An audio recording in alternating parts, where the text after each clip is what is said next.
Le Portugal a franchi mercredi l'étape finale de son retour sur les marchés financiers en obtenant un franc succès lors de sa première émission régulière de dette à long terme depuis 2011.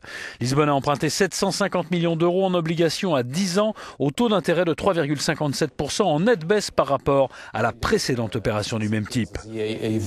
En raison de toutes les incertitudes et de la progression qu'on a constatée ces 3 ou 4 dernières années, à cause des incertitudes liées à la croissance, du montant de la dette publique et de notre capacité à respecter nos obligations vis-à-vis de nos créanciers, on peut dire que ce taux d'intérêt de 3,57%, eh bien, il est très intéressant.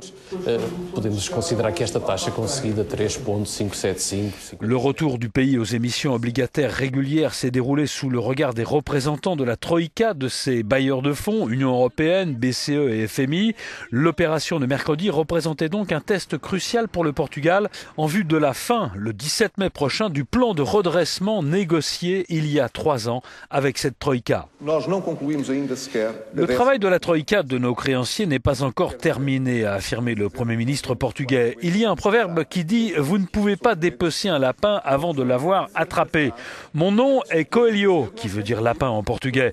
Et je ne veux pas être attrapé avant de pouvoir dire que j'ai effectué toutes les réformes du plan de redressement. Nous parlerons de la sortie de ce plan seulement quand nous aurons sur la table les résultats de l'évaluation finale de la Troïka. On ne sait pas encore si le gouvernement portugais de centre droit compte demander à ses partenaires européens une ligne de crédit de précaution à l'issue de son plan d'aide ou bien retourner sur les marchés obligataires sans filet de sécurité.